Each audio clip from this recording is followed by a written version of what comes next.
Bonjour, ça fait un bon bout de temps que je ne me suis pas manifesté sur YouTube et peut-être certains d'entre vous se sont demandé pourquoi. Eh bien, il m'est arrivé, disons, dans les 2 dernières années, pas mal de choses. D'abord, un assez long séjour à l'hôpital qui m'a fait très peur et qui finalement s'est très bien terminé. Puis, à l'époque, quand j'ai été hospitalisé, je résidais dans une résidence pour personnes âgées, un modèle qui n'est pas fréquent en Europe. Ce sont des établissements où il y a des appartements pour personnes âgées avec tout un, soi-disant, tout un contexte d'aide avec des infirmières, aides-soignantes, un réfectoire, cuisinier, serveuse, enfin, tout ça. Mais celui que j'avais choisi, qui a pourtant excellente réputation, m'a beaucoup déçu.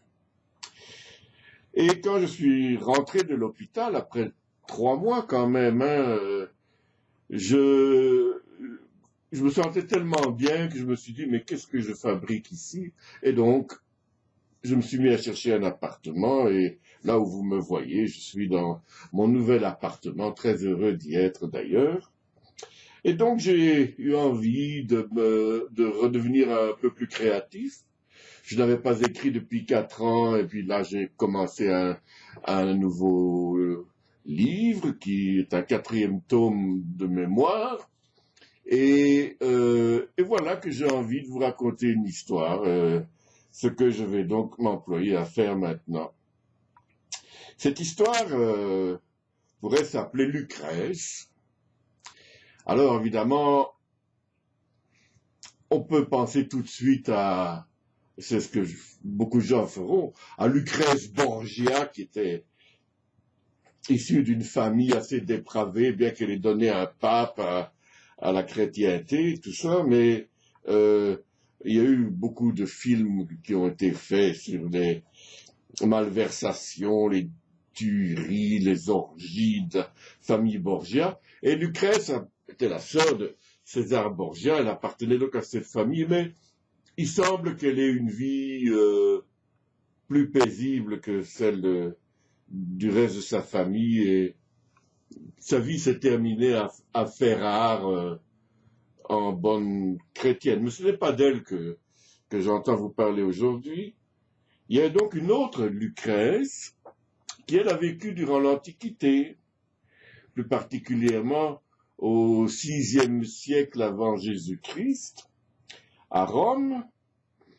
Alors, c'est la fin, c'est déjà l'histoire de Rome, mais un des premiers rois de Rome était encore un Étrusque, donc c'est quand même la culture qui a suivi les Étrusques à Rome.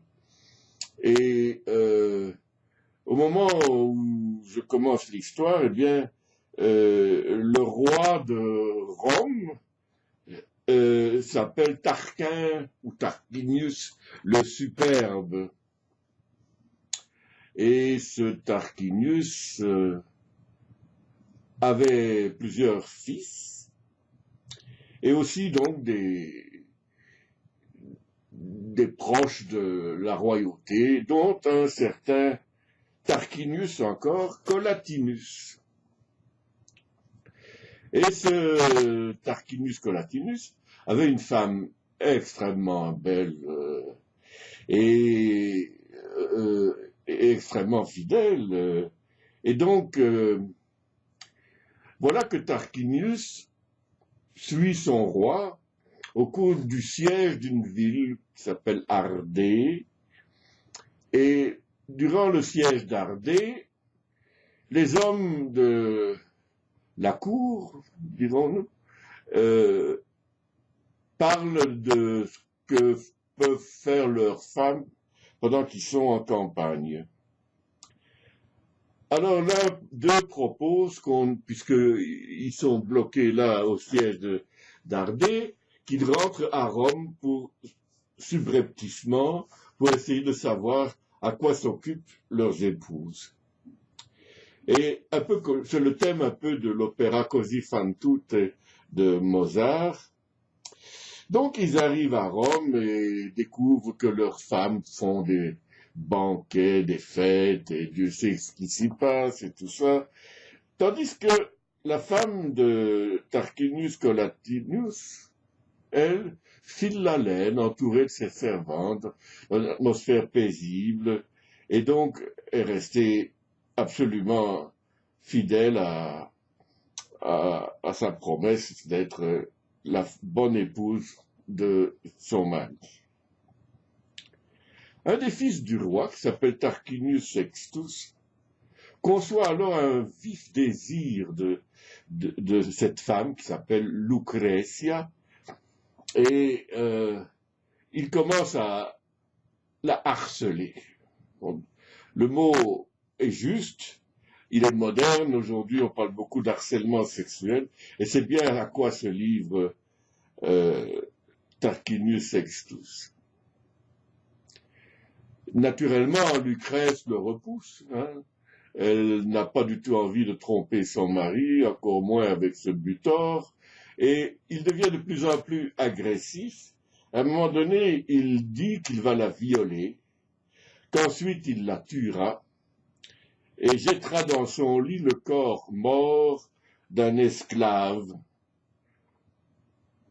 qui va donc ruiner l'honneur de sa famille, puisque si on découvre cette scène de Lucrèce au lit avec un esclave, tous les deux étant morts, on jasera dans toute Rome de ce qui a pu se passer entre eux, et l'honneur de la famille sera détruit.